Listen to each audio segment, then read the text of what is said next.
Result വന്നിട്ട് അവനോട് തോൽപ്പിക്കും അവനെ എന്ന് പറഞ്ഞു. പരീക്ഷ എഴുതി ജയിച്ചിട്ടില്ലെങ്കിൽ അവനെ തോൽപ്പിക്കും, വേറെ സ്കൂളിലൊന്നും കൊണ്ടുപോയി ചേർക്കില്ല, അവൻ്റെ റെഡ് മാർക്ക് ഇടും, എന്താ പറയുക, പ്രോഗ്രസ് കാർഡിലൊക്കെ റെഡ് മാർക്ക് ഇട്ടിട്ട് ഈ വീട്ടിലിരിക്കേണ്ടി വരും എന്ന് പറഞ്ഞു. അപ്പോൾ വീട്ടിലിരിക്കേണ്ടി വരും എന്ന് പറഞ്ഞപ്പോൾ കുട്ടിക്ക് ഭയങ്കര പേടിയായി. അവൻ എങ്ങോട്ടും പോവുകയൊന്നും ചെയ്യാണ്ട് ദിവസം ഇരുന്ന് പഠിക്കന്നെ പരീക്ഷ ടൈം ടേബിൾ വന്നപ്പോൾ ഞങ്ങളെ കൂടെ 11 മണി വരെ കടന്നിട്ട് അവൻ അവൻ്റെ റൂമിലേക്ക് പോയത്.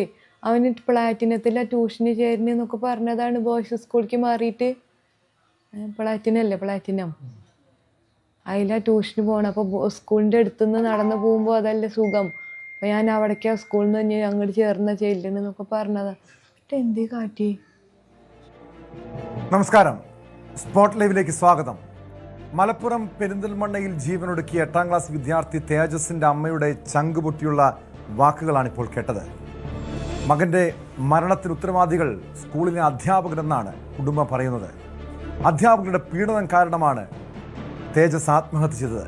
Malappuram Perinthalmanna presentation higher secondary സ്കൂളിലെ 8ാം ക്ലാസ് വിദ്യാർത്ഥി തേജസിനെ കഴിഞ്ഞ ദിവസമാണ് മരിച്ച നിലയിൽ കണ്ടെത്തിയത്. സ്കൂൾ അധികൃതർ നടത്തിയ മോറൽ സയൻസ് പരീക്ഷയിൽ ആദ്യം തേജസ് പരാജയപ്പെട്ടിരുന്നു. ഈ പരീക്ഷ വിജയിച്ചാലേ TC നൽകാനാകുമെന്ന് സ്കൂൾ അധികൃതർ പറഞ്ഞിരുന്നുവെന്നും കുടുംബം ആരോപിക്കുന്നു. അധ്യാപകർ കുട്ടിയെ നിരന്തരം പീഡിപ്പിച്ചതുകൊണ്ടാണ് TC ആവശ്യപ്പെട്ടതെന്നും കുടുംബം വ്യക്തമാക്കുന്നു. TCയിൽ ഇങ്ങനെ റെഡ് മാർക്ക് ഇടും, നല്ലൊരു സ്കൂളിലും പഠിപ്പിക്കാൻ പറ്റില്ല എന്നൊക്കെ പറഞ്ഞതിൻ്റെ ഭാഗമായിട്ട് അതിന് ഭയങ്കരമായിട്ട് ടെൻഷനും പേടിയുണ്ടായിരുന്നു.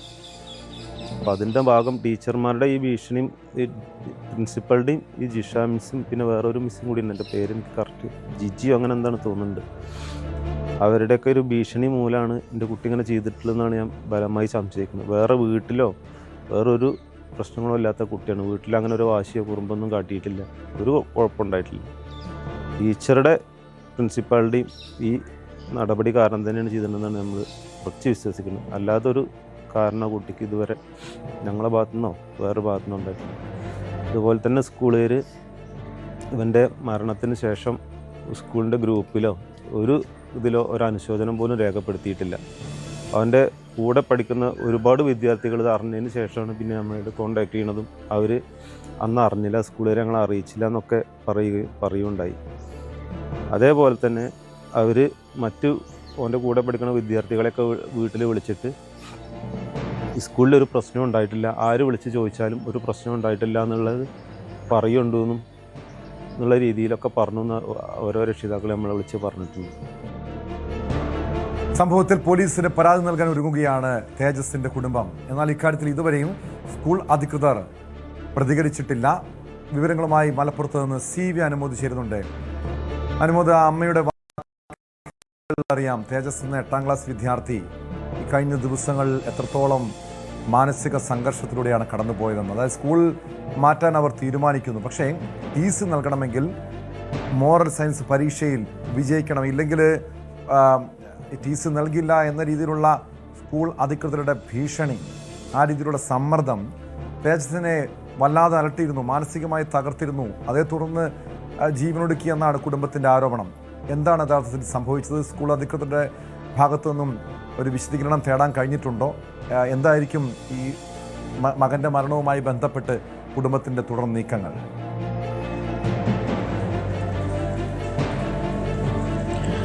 ടോം, എന്തായാലും ഒരു ദാരുണമായ സംഭവമാണ് 1-ാം തീയതി പെരുന്തൽമണ്ണ ഉണ്ടായതെന്ന് ആദ്യം പറയേണ്ടതുണ്ട്. ഒരു 14 വയസ്സുകാരനാണ് ആശങ്കയെ തുടർന്ന് പരീക്ഷയിൽ ജയിക്കുമോ ഇല്ലയോ എന്ന ആശങ്കയെ തുടർന്ന് ജീവനെടുക്കുന്നത്. മരണത്തിൻ്റെ കാരണം അത് തന്നെ വേണം നമുക്ക് വിലയിരുത്തുവാൻ. മറ്റ് കാര്യങ്ങളിലേക്ക് കിടക്കുകയാണെങ്കിൽ ഇതിൽ ആദ്യം പറയേണ്ടത് സ്കൂളിൻ്റെ ഭാഗത്തു നിന്ന് ഒരു വിശദീകരണം ഔദ്യോഗികമായിട്ടൊന്നും ലഭിച്ചിട്ടില്ല. നമ്മൾ അവരെ സമീപിച്ചിരുന്നു, അവർ ഓഫീസിൽ പോയിരുന്നു. അവർ പിന്നീട് അറിയിക്കാം, പിന്നീട് ഞങ്ങളെല്ലാം പറയാം എന്നൊരു മറുപടി മാത്രമാണ് ഇതിൽ പറഞ്ഞിട്ടുള്ളത് എന്നുള്ളതാണ്. നമുക്ക് ഈ രക്ഷിതാക്കളുമായി സംസാരിച്ചപ്പോഴും മറ്റു കാര്യങ്ങൾ മനസ്സിലാക്കാൻ കഴിഞ്ഞ കാര്യം ഇപ്രകാരമാണ്. കുട്ടിയെ 8ാം ക്ലാസ്സിലായിരുന്നു പഠിച്ചിരുന്നത് പ്രസന്റേഷൻ സ്കൂളിൽ. അവിടെ ഈ മോറൽ സയൻസ്, അതായത് അത് സിലബസിലുള്ളതല്ല, ചില സ്കൂളുകളിൽ അവർ അഡീഷണലായിട്ട് അവർ കുട്ടികളെ പഠിപ്പിക്കുന്നതാണ് ഈ സൽഗുണങ്ങളുടെ സൽപാഠങ്ങൾ എന്നൊക്കെ പറയുന്ന ഒരു മോറൽ സയൻസ് ഉള്ളത്. ആ ഒരു പരീക്ഷയിൽ ഈ കുട്ടി പരീക്ഷയിൽ പരാജയപ്പെട്ടിരുന്നു. ഇത് ആ കുട്ടിയെ വല്ലാതെ അലട്ടിയിരുന്നു. മാത്രമല്ല കുട്ടി സ്കൂൾ മാറാൻ നിൽക്കുകയായിരുന്നു. അപ്പോഴേ ഈ ഒരു മോറൽ സയൻസിൽ കൂടി പരീക്ഷ പാസ്സായതിനു ശേഷം ടി സി തരാമെന്നൊരു നിലപാട് സ്കൂൾ അധികൃതർ സ്വീകരിച്ചു എന്നാണ് കുട്ടിയുടെ വീട്ടുകാർ പറയുന്നത്. തുടർന്ന് ഈ കുട്ടി സമ്മർദ്ദത്തിലായിരുന്നു. 28-ാം തീയതി പരീക്ഷ എഴുതുകയും കുട്ടി പാസ്സായി എന്നാണ് പിന്നെ നമുക്ക് അറിയാൻ കഴിയുന്നത്. 2-ാം തീയതി ആയിരുന്നു ആ ഫലം വരേണ്ടത്. പക്ഷേ അതിനു മുമ്പ് 1-ാം തീയതി കുട്ടി ജീവനൊടുക്കുകയായിരുന്നു, തൂങ്ങി മരിക്കുകയായിരുന്നു ചെയ്തത്. ഇതിൽ പ്രധാനമായിട്ടും ഉള്ള ഒരു ഒന്നാമത്തെ ആരോപണം, ഇത്തരത്തിൽ മോറൽ സയൻസിൽ പരീക്ഷ എഴുതിയതിന് ശേഷമേ ടി സി കൊടുക്കൂ എന്ന് സമ്മർദ്ദപ്പെടുത്തിയിരുന്നു എന്നുള്ളതാണ് പ്രധാനപ്പെട്ട ആരോപണം. അതാണ് ഈ കുട്ടിക്ക് സമ്മർദ്ദം ഉണ്ടാക്കിയത്. അതിന് പുറമെ മുൻപ് സ്കൂളുമായി ബന്ധപ്പെട്ട് പല വിഷയങ്ങളും പറയുന്നുണ്ടെങ്കിലും അതൊക്കെ ഒരുപാട് ദിവസങ്ങൾക്ക് ശേഷം അതിപ്പോൾ അത് ഈ കുട്ടിയെ എങ്ങനെ സ്വാധീനിച്ചിട്ടുണ്ടാകുമെന്ന് പറയാനാകില്ല. ഒരുപക്ഷെ മുൻപത്തെ അനുഭവങ്ങളൊക്കെ വെച്ചിട്ടാകാം ഈ കുട്ടി ടി സി വാങ്ങാൻ നിർബന്ധിതനായത്. നവംബറിൽ ഈ കുട്ടി ആർട്സ് ഡേക്ക് വരേണ്ട എന്ന് രക്ഷിതാക്കളോട് സ്കൂൾ അധികൃതർ പറഞ്ഞതായിട്ടാണ് വിവരം. ഒരു സ്കൂളിൽ മറ്റൊരു കുട്ടിയുമായി ബന്ധപ്പെട്ട തർക്കത്തെ തുടർന്നാണ് ഇത്രേ അങ്ങനെ ഒരു നിലപാട് ഈ സ്കൂൾ അധികൃതർ എടുത്തത്. കുട്ടിയോട് ആർട്സിലേക്ക് വരേണ്ടത്, അതൊക്കെ കുട്ടിയെ വല്ലാതെ വിഷമിപ്പിച്ചു എന്നാണ് രക്ഷിതാക്കളൊക്കെ പറയുന്നത്. പക്ഷെ അത് നടന്നിട്ട് ഇപ്പം നവംബറിലാണ് നടന്നത്. 5 മാസങ്ങളോളം പിന്നിട്ടു. എന്താണെങ്കിലും ഈ കാരണങ്ങളൊക്കെയാണ് കുട്ടിയെ ടി സി വാങ്ങിക്കാൻ പ്രേരിപ്പിച്ചത്. പക്ഷേ ആ ടി സി ഈ മോറൽ സയൻസ് പരീക്ഷ കഴിഞ്ഞതിന് ശേഷമേ പാസ്സായതിനെ കൊടുക്കാവുന്ന നിലപാട് സ്കൂൾ അധികൃതർ സ്വീകരിച്ചു എന്നാണ് രക്ഷിതാക്കൾ പറയുന്നത്. ഇതിൽ മറ്റൊരു വശം കൂടിയുണ്ട്. നമ്മൾ പോലീസുമായി സംസാരിച്ചിരുന്നു. ആ സ്കൂൾ അധികൃതരുടെ ഭാഗം എന്ന രീതിയിൽ പോലീസ് നമ്മളോട് പറഞ്ഞത് ഇപ്രകാരമാണ്: ഈ സ്കൂളിൽ ഒരു അക്കാദമിക് ഇയർ തുടങ്ങിയതിന് ശേഷമേ ടി സി കൊടുക്കാൻ കഴിയുകയുള്ളൂ, ഇടയിൽ വെച്ച് കൊടുക്കാൻ കഴിയില്ല. അതായത് മെയ് 2-നാണ് അക്കാദമിക് ഇയറിൻ്റെ ആരംഭം ഇവിടെ വരുന്നത്. അതായത് എല്ലാ കുട്ടികളും പരീക്ഷ പാസ്സായതിനു ശേഷമുള്ള മെയ് 2-നാണ് വരുന്നത്. അപ്പോൾ മെയ് 2-ന് ശേഷമേ ടി സി കൊടുക്കാനാകൂ എന്ന ചട്ടം നിലനിൽക്കെ അതിനു മുൻപേ ടി സി കൊടുക്കാൻ സാധ്യമല്ല എന്നുള്ളതാണ് പോലീസിനോട് ഈ സ്കൂൾ അധികൃതർ പറഞ്ഞ ഒന്നാമതായിട്ടുള്ള അവരുടെ വിശദീകരണം. രണ്ടാമതായിട്ട് ഈ മോറൽ സയൻസ് എന്നത് അതൊരു ഈ സിലബസിൽ ഉൾപ്പെട്ടതല്ല. അതൊരിക്കലും ടി സിയുമായി ബന്ധപ്പെട്ടൊരു കാര്യമായിട്ട് വരുന്നതുമല്ല. അത് അഡീഷണൽ ആയിട്ട് ഈ സ്കൂളിൽ നടത്തുന്ന ഒരു പരീക്ഷയാണ്. കുട്ടികൾക്ക് സൽഗുണങ്ങളും ഗുണപാഠങ്ങളും ഒക്കെ ഉൾപ്പെടുത്തിയിട്ടുള്ള ഒരു സബ്ജക്റ്റായിട്ടാണ് എടുത്തിരിക്കുന്നത്. അത് മറ്റൊരു സ്കൂളിൽ പോയി അവിടെ ഉണ്ടാകണമെന്നില്ല. അതുകൊണ്ട് അത്തരത്തിൽ മോറൽ സയൻസിന് വേണ്ടി സമ്മർദ്ദപ്പെടുത്തി എന്നത് പോലീസ് പറയുന്നത് അത്തരത്തിൽ സമ്മർദ്ദപ്പെടുത്താൻ കഴിയുന്ന ഒരു വിഷയമല്ല എന്നുള്ളതാണ്. പക്ഷേ കുട്ടിയെ സംബന്ധിച്ച് വലിയ വിഷമമുണ്ടായിട്ടുണ്ട്, സമ്മർദ്ദമുണ്ടായിട്ടുണ്ട്. ആ സമ്മർദ്ദം തന്നെ ആയിരിക്കാം ഇത്തരത്തിലൊരു കടും കൈ അവൻ ചെയ്യാൻ കാരണമായത് എന്ന് തന്നെ വേണം വിലയിരുത്തുവാൻ. എന്നാണെങ്കിലും രക്ഷിതാക്കൾ പോലീസിൽ പരാതി എഴുതി നൽകിയിട്ടില്ല, മൊഴി നൽകിയിട്ടുണ്ട്. ഒരുപക്ഷെ ഇന്ന് വൈകുന്നേരത്തോടെ പരാതി രേഖാമൂലം നൽകും. അതിനുശേഷം പോലീസ് തുടർ നടപടികളിലേക്ക് കടക്കുമെന്നാണ് പോലീസ് അറിയിച്ചിട്ടുള്ളത്. ഇനി സ്കൂളിൻ്റെ ഭാഗത്തുള്ള വിശദീകരണം ഔദ്യോഗികമായിട്ട് ഇതിൽ വരേണ്ടതുമുണ്ട്. ടോം. തീർച്ചയായും ഈ സംഭവം നടന്നിട്ട് ഇപ്പോൾ ദിവസങ്ങൾ പിന്നിടുകയാണ്. പക്ഷെ എന്തുകൊണ്ടാണ് ഇതുവരെയും ആ ഒരു നടപടിയിലേക്ക് കടക്കാത്തത്? കുടുംബം ഇതുവരെയും പരാതി കൊടുക്കാത്തതുകൊണ്ടായിരിക്കുമോ? കാരണം ഒരു മകൻ, ഒരു 14 വയസ്സുള്ള ഒരു മകനെ നഷ്ടപ്പെട്ടതിൻ്റെ വേദന എത്രത്തോളം ഉണ്ട് എന്ന് സാധാരണ ആ പ്രായത്തിലുള്ള അല്ലെങ്കിൽ ഏതൊരു മാതാപിതാക്കൾക്കും മനസ്സിലാക്കാൻ കഴിയുന്ന കാര്യമാണ്. അതുകൊണ്ടായിരിക്കാം ഒരുപക്ഷെ അവർ പരാതി നൽകാൻ വൈകിയത്. ഇതുമായി ബന്ധപ്പെട്ട്, അതായത് ഈ അധ്യാപകരുടെ ഭാഗത്തുനിന്ന് ഈ രീതിയിലുള്ളൊരു ഭീഷണി അല്ലെങ്കിൽ സമ്മർദ്ദം ഉണ്ടായി എന്നതുമായി ബന്ധപ്പെട്ട് എന്തെങ്കിലും തെളിവുകൾ മറ്റും ഉണ്ടോ? അതോ ഇങ്ങനെ വാക്കാലാണ് കുട്ടിയെ സമ്മർദ്ദം ചെലുത്തിയത് എന്നാണോ പറയുന്നത്? മറ്റ് വിദ്യാർത്ഥികൾ, അതായത് ഈ തേജസിൻ്റെ സഹപാഠികൾ ഇതുമായി ബന്ധപ്പെട്ട് എന്തെങ്കിലും വിവരങ്ങൾ പങ്കുവയ്ക്കുന്നുണ്ടോ അനുമോദ്?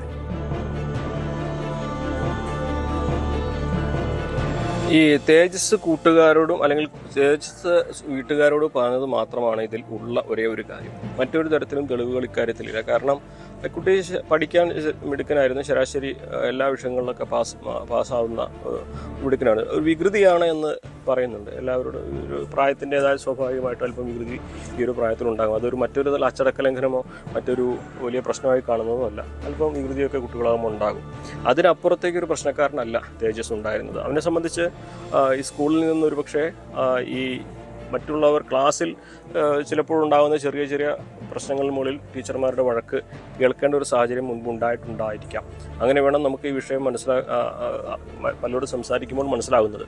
അങ്ങനെയുള്ള ഈ ക്ലാസ്സിലെ വഴക്കും ശകാരങ്ങളും ഒക്കെ അവൻ്റെ മനസ്സിൽ ഒരുപക്ഷെ അതൊരു വലിയ പ്രശ്നമായിട്ട് ഉണ്ടായിരിക്കാം. അതിൻ്റെ പിന്നാലെ ആയിരിക്കാം ഒരുപക്ഷെ മോറൽ സെൻസിൽ പരാജയപ്പെട്ടു എന്നുള്ള വിവരവും അത് പാസ്സാവണം എന്നുള്ള നിബന്ധനയൊക്കെ വീണ്ടും മാത്രമല്ല ഒരിടത്തു നിന്ന് നമ്മൾ മാറണമെന്ന് ചിന്തിച്ചിരിക്കുമ്പോൾ അവിടെ നിന്ന് മാറാതിരിക്കാൻ അല്ലെങ്കിൽ മാറണമെങ്കിൽ വീണ്ടും വീണ്ടും പരീക്ഷകൾ പാസ്സാവണമെന്നൊരു അവസ്ഥ വരുമ്പോൾ ഉണ്ടാകുന്ന സ്വാഭാവികമായ സമ്മർദ്ദവും ഇതിലൊരു ഘടകമാണ്. എന്ത് തന്നെയാണെങ്കിലും ഇതിൽ ഈ തേജസ് രക്ഷിതാക്കളോട് പറഞ്ഞ കാര്യങ്ങൾ മാത്രമാണ് ഇപ്പോൾ തെളിവായിട്ടുള്ളത്. അത് വീട്ടുകാർ വൈകാരികമായിട്ടുള്ളൊരു വിഷയമായിട്ട് തന്നെയാണ് ഞാൻ കാണുന്നത്. അതിനപ്പുറം തെളിവുകൾ ഇതിൽ എന്തെങ്കിലും ഉണ്ടോ എന്നുള്ളത് പോലീസിൻ്റെ അന്വേഷണത്തിൽ തന്നെയാണ് തെളിയേണ്ടതും കണ്ടെത്തേണ്ടതും. എന്താണെങ്കിലും ഇതിൽ സ്കൂൾ അധികൃതരാണ് അവരുടെ വശം പറയേണ്ടത്. നമ്മൾ പലവട്ടം അവരോട് സംസാരിച്ചിരുന്നു, പക്ഷേ ഈ ഘട്ടത്തിൽ അവർ സംസാരിക്കാൻ തയ്യാറായിട്ടില്ല. അവർക്ക് പറയാനുള്ളത് പിന്നീട് അറിയിക്കാം എന്നൊരു നിലപാടാണ് അവർ സ്വീകരിച്ചിരിക്കുന്നത്. പക്ഷേ പോലീസുമായി സംസാരിച്ചപ്പോൾ ഇതിൽ മനസ്സിലാക്കാനും കഴിഞ്ഞത് ഈ കുട്ടിക്കുണ്ടായ സമ്മർദ്ദം അതാണ് ഈ ഇത്രയൊരു കടുങ്കൈയിലേക്ക് നയിച്ചത്. സമ്മർദ്ദത്തിൻ്റെ കാരണം എന്തെന്നുള്ളത് പോലീസിൻ്റെ ഈ രക്ഷിതാക്കൾ പറയുന്നത് അനുസരിച്ച് പരാതിയിൽ പോലീസ് അന്വേഷണം നടത്തി കണ്ടെത്തേണ്ടത് തന്നെയാണ്. എന്തുതന്നെയാണെങ്കിലും കുട്ടിയുടെ മരണം തീർത്താൽ തീരാത്തൊരു വേദന തന്നെയാണ് കുടുംബത്തെ സംബന്ധിച്ച്. അത് ഈ ഒരു പരീക്ഷയുമായി ബന്ധപ്പെട്ട വിഷയത്തെ തുടർന്നാണ് എന്നുള്ളത് വളരെയധികം വേദനാജനകമായ ഒരു കാര്യം തന്നെയാണ്. എന്താണെങ്കിലും വിദ്യാർത്ഥി സംഘടനകൾ ഈ വിഷയത്തിൽ ഇടപെട്ടിട്ടുണ്ട്. അടുത്ത ദിവസം SFI അടക്കമുള്ളവർ പ്രതിഷേധവും ഇതിൽ നടത്തുമെന്ന പ്രഖ്യാപനവും നടത്തിയിട്ടുണ്ട്. ടോം. വ്യക്തമാണ്. CV അനുമോദാണ് വിവരങ്ങൾ നൽകിയത്. ഏറെ ഞെട്ടിപ്പിക്കുന്നൊരു സംഭവമാണ്. ഇന്നത്തെ കാലത്ത് കുട്ടികളിങ്ങനെ സ്കൂളുകളിൽ തോൽപ്പിക്കുന്ന പ്രവണതകൾ അങ്ങനെ ഇല്ല. മാത്രമല്ല സ്കൂളുകളിൽ ഈ കുട്ടികളുടെ ഈ പ്രായത്തിലുള്ള കുട്ടികളുടെ ഒന്നും മനസ്സ് മുറിപ്പെടുത്തരുത്, വേദനിപ്പിക്കുന്ന കർശനമായ നിർദ്ദേശമുള്ളതാണ്. അവിടെയാണ് തോൽപ്പിക്കുമെന്ന് സമ്മർദ്ദം ചെലുത്തുന്നു, അതിൻ്റെ പേരിൽ TC നിഷേധിക്കുന്നു. ഇതേ തുടർന്ന് മാനസിക സമ്മർദ്ദത്തെ തുടർന്ന് 8ാം ക്ലാസ് വിദ്യാർത്ഥി ആത്മഹത്യ ചെയ്യുന്നു. സംഭവത്തിൽ സ്കൂൾ അധികൃതർക്കെതിരെ, അതായത് വീഴ്ച വരുത്തിയതാരാണ് അവർക്കെതിരെ നടപടി വേണം. പാട്രിയറ്റ് സിനിമയുടെ വ്യാജ പതിപ്പ് പ്രചരിക്കുന്നതായി പരാതി. സംഭവത്തിൽ നിർമ്മാത ആൻഡോ ജോസഫിന്റെ പരാതിയിൽ Kochi city cyber crime police കേസെടുത്തു. പകർപ്പവകാശ ലംഘന നിയമത്തിന്റെ വിവിധ വകുപ്പുകൾ ചേർത്താണ് കേസെടുത്തിരിക്കുന്നത്. പാട്രിയറ്റ് ഈ മാസം 1-നാണ് ആഗോള വ്യാപകമായി തിയേറ്ററുകളിൽ റിലീസ് ചെയ്തത്. അനധികൃതമായി റെക്കോർഡ് ചെയ്ത സിനിമ 2 മുതൽ 5 വരെയുള്ള തീയതികളിൽ ഓൺലൈൻ വഴിയാണ് പ്രചരിപ്പിച്ചതെന്ന് പരാതിയിൽ പറയുന്നുണ്ട്. വിവരങ്ങളുമായി കൊച്ചിയിൽ നിന്ന് ഡാനി ഇപ്പോൾ ചേരുന്നുണ്ട്. ഡാനി, ഇതിപ്പോൾ ഒരു പുതിയ സംഭവമല്ല. കാരണം പുതിയ സിനിമകൾ റിലീസ് ചെയ്യുന്നു, ദിവസങ്ങൾക്കുള്ളിൽ അല്ലെങ്കിൽ മണിക്കൂറുകൾക്കുള്ളിൽ തന്നെ അതിൻ്റെ വ്യാജ പതിപ്പ് പല ഓൺലൈനുകളിലും പ്രത്യക്ഷപ്പെടുന്നുണ്ട്. പക്ഷേ നമുക്കറിയാം ഇത് കോടികൾ മുടക്കി സിനിമകൾ നിർമ്മിക്കുന്ന ആളുകൾക്ക് എത്രത്തോളം വലിയ ഭീമമായ നഷ്ടമാണ് ഇതുവഴി ഉണ്ടാകുന്നത്. ആൻഡോ ജോസഫ് പരാതി നൽകിയിട്ടുണ്ട്. ഏത് രീതിയിലാണ് പോലീസിൻ്റെ നടപടികൾ?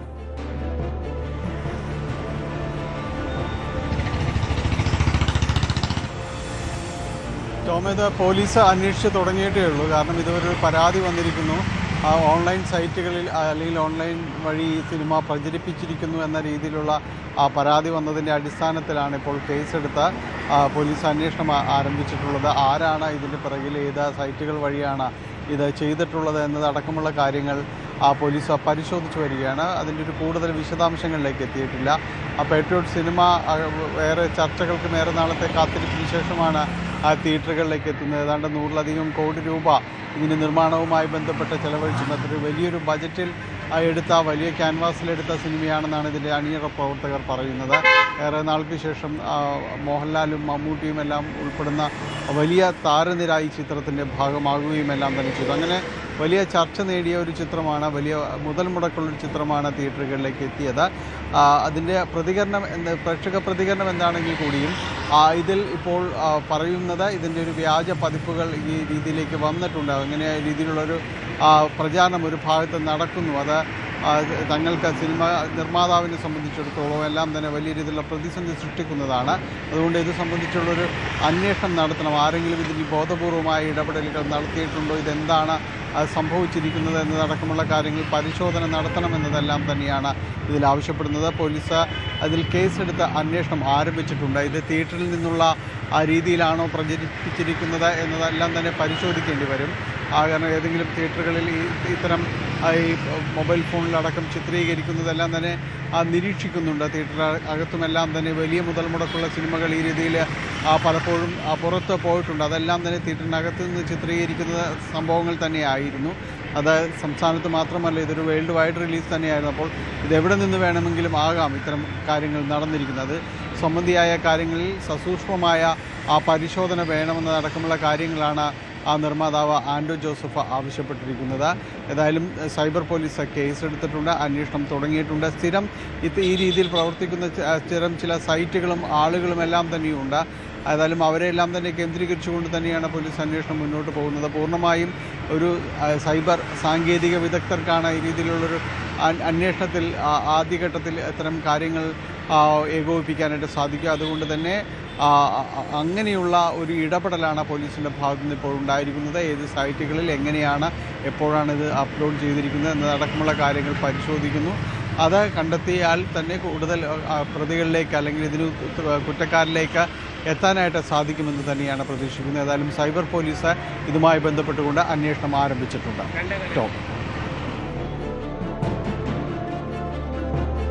യെസ്, ഇത് എവിടെ നിന്നാണ് ഈ വ്യാജ പതിപ്പ് ഈ ദൃശ്യങ്ങൾ പകർത്തിയതെന്ന് സംബന്ധിച്ചുള്ള ഒരു വ്യക്തത വന്നിട്ടുണ്ടോ? അതേക്കുറിച്ച് അന്വേഷിക്കുന്നുണ്ട്. അത് ഏതൊക്കെ മേഖലകളിൽ വ്യാപകമായി പ്രചരിക്കുന്നുണ്ട്, അല്ലെങ്കിൽ ഏത് സൈറ്റിലാണ് ഇത് എത്തിയത്? ഇത്തരം കാര്യങ്ങളിലൊക്കെ ഈ അന്വേഷണത്തിൽ ഇതെവിടെ നിന്നാണ് ഇത് പുറത്തു വന്നിരിക്കുന്നത്, ഇതിൻ്റെ വ്യാജ പതിപ്പ് പുറത്തു വന്നിരിക്കുന്നതെന്ന് വ്യക്തമായിട്ടുണ്ടോ ഡാനി?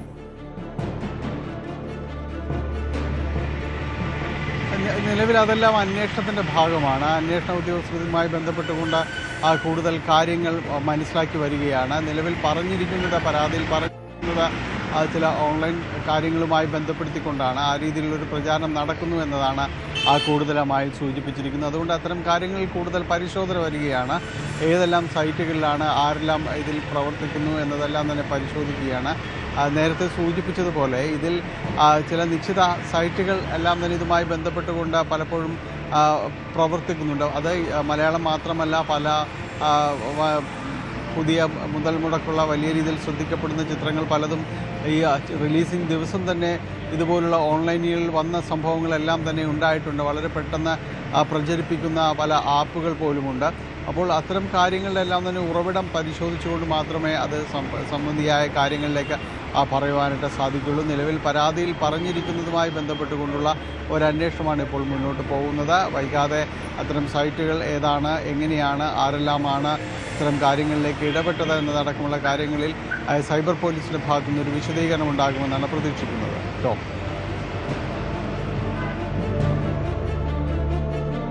യെസ്, വ്യക്തമാണ്. ഡാനി പോളാണ് കൊച്ചിയിൽ നിന്നും വിവരങ്ങൾ നൽകിയത്. എന്തായാലും സിനിമയുടെ വ്യാജ പതിപ്പ് പുറത്തിറക്കിയ സംഭവത്തിൽ നിർമ്മാതാവിൻ്റെ പരാതിയിലാണ് പോലീസ് കേസെടുത്തത്. പശ്ചിമേഷ്യയിൽ സമാധാന ചർച്ചയിൽ വൻ പുരോഗതി. US സമർപ്പിച്ച നിർദ്ദേശങ്ങളിൽ ഇറാൻ ഇന്ന് മറുപടി നൽകിയേക്കും. ഇറാൻ സഹകരിച്ചാൽ ഓപ്പറേഷൻ എപ്പിക് ഫ്യൂരി അവസാനിപ്പിക്കുമെന്ന് US president Donald Trump Truth സോഷ്യലിൽ കുറിച്ചു. നല്ല രീതിയിലാണ് ചർച്ചകൾ പുരോഗമിക്കുന്നതെന്നും ട്രംപ് മാധ്യമങ്ങളോട് പറഞ്ഞു.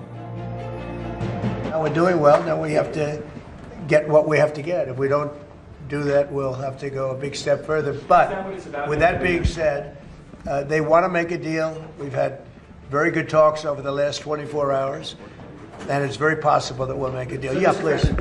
ഇതിനിടെ ഹോർമുസ് കടലിടുക്കിലൂടെയുള്ള ഗതാഗതം നിയന്ത്രിക്കുന്നതിന് ഇറാൻ പുതിയ സമിതിയെ നിയോഗിച്ചു.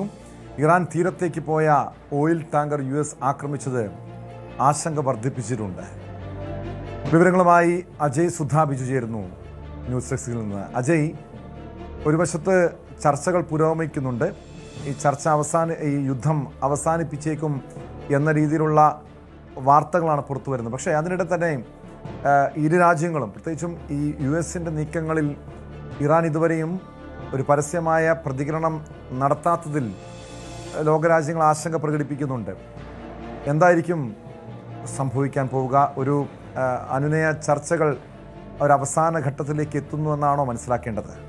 ടോം, നിലവിൽ ശുഭസൂചനകൾ തന്നെയാണ് കാണുന്നത്. ഇതുവരെ പല കാര്യങ്ങളിലും പരസ്പരം അംഗീകരിക്കാതെ മാറി നിന്ന ഇറാനും അമേരിക്കയും ഒരു മേശയ്ക്ക് അപ്പുറവും ഇപ്പുറവും വരുന്നു എന്നതിൻ്റെ സൂചനകളാണ് നമുക്ക് ലഭിക്കുന്നത്. പ്രധാനമായിട്ടും ഇരു രാജ്യങ്ങളും ഇപ്പോൾ ആദ്യഘട്ടത്തിൽ ഒരു പേജുള്ള ഒരു വ്യവസ്ഥാ പത്രം അംഗീകരിച്ചുകൊണ്ടാണ് നിലവിൽ അടുത്ത ഘട്ട നിർദ്ദേശങ്ങൾ അംഗീകരിക്കുന്നതിന് വേണ്ടിയിട്ടുള്ള പ്രത്യേക സമിതി ഉൾപ്പെടെ ചേർന്ന് നിലവിൽ ചർച്ചകൾ ആരംഭിക്കുന്നത്. ഇതിൻ്റെ ഭാഗമായിട്ട് അമേരിക്ക ഇറാന് മുന്നിൽ യുദ്ധം അവസാനിപ്പിക്കുന്നതിന് വേണ്ടിയിട്ടുള്ള ചില നിർദ്ദേശങ്ങൾ സമർപ്പിച്ചിട്ടുണ്ട്. ഇത് നിലവിൽ ഇറാന്റെ ഉന്നതതല സമിതിയുടെ പരിഗണനയിലാണ് എന്നതാണ് വിവരം. ഇറാന്റെ വിദേശകാര്യ വക്താവായിട്ടുള്ള ഇസ്മായിൽ ബഗേയും ഇക്കാര്യം സ്ഥിരീകരിച്ചിട്ടുണ്ട്. അതായത് അദ്ദേഹത്തിന്റെ വാക്കുകളിൽ നിന്ന് പറയുന്നത് ഇപ്പോൾ നിലവിൽ അമേരിക്ക സമർപ്പിച്ചിട്ടുള്ള നിർദ്ദേശങ്ങൾ ഇറാൻ ചർച്ച ചെയ്തുകൊണ്ടിരിക്കുകയാണ്. ഇതിൽ ഉടൻ തന്നെ തീരുമാനം അറിയിക്കുമെന്നും ഇസ്മായിൽ ബഗേയ് പറഞ്ഞിട്ടുണ്ട്. മധ്യസ്ഥരായിട്ടുള്ള പാകിസ്ഥാനെ ആയിരിക്കും ഇറാൻ ഈ വിവരങ്ങൾ ചർച്ച ചെയ്ത ശേഷം തീരുമാനം അറിയിക്കുക. അമേരിക്കയും നിലവിൽ പറയുന്നത് ഇറാനുമായിട്ട് നല്ല രീതിയിൽ തന്നെയാണ് ചർച്ച പുരോഗമിക്കുന്നതെന്നാണ്. കഴിഞ്ഞ ദിവസം ട്രംപ് ട്രൂ സോഷ്യലിൽ ഒരു പോസ്റ്റ് ഇട്ടിരുന്നു. അതിൽ ട്രംപ് പറയുന്നത് ഇറാൻ അമേരിക്ക മുന്നോട്ട് വെച്ചിട്ടുള്ള നിർദ്ദേശങ്ങൾ അംഗീകരിച്ചാൽ ഉടൻ തന്നെ ഹോർമുസ് കടലെടുക്ക് എല്ലാ രാജ്യങ്ങൾക്കും, ഇറാൻ ഉൾപ്പെടെ എല്ലാ രാജ്യങ്ങൾക്കും വേണ്ടിയിട്ട് ഹോർമുസ് കടലെടുക്ക് തുറന്നു നൽകുമെന്ന് ട്രംപ് പറഞ്ഞിട്ടുണ്ട്. അതുപോലെ തന്നെ ഇറാന് നേരെയുള്ള സൈനിക നടപടിയായിട്ടുള്ള ഓപ്പറേഷൻ എപ്പിക് ഫ്യൂരി പൂർണ്ണമായിട്ടും അവസാനിപ്പിക്കുമെന്നും ട്രംപ് ഈ ട്രൂ സോഷ്യൽ പോസ്റ്റിൽ പറയുന്നുണ്ട്.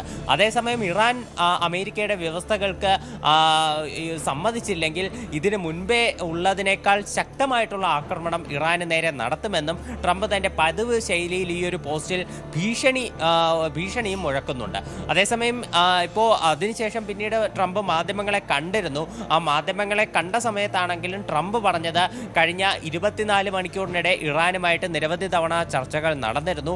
അപ്പോഴെല്ലാം ഒരു ശുഭസൂചനയാണ് തങ്ങൾക്ക് ലഭിച്ചിട്ടുള്ളത്. ഉടൻ തന്നെ ഒരു നല്ല കരാറിലെത്താൻ സാധിക്കുമെന്നാണ് പ്രതീക്ഷയെന്നും ട്രംപ് നിലവിൽ വ്യക്തമാക്കിയിട്ടുണ്ട്. ഇറാനും ഒരു കരാറിലെത്താനാണ് ആഗ്രഹിക്കുന്നതെന്നും ട്രംപ് പിന്നീട് മാധ്യമങ്ങളോട് പ്രതികരിച്ചപ്പോൾ പറഞ്ഞു.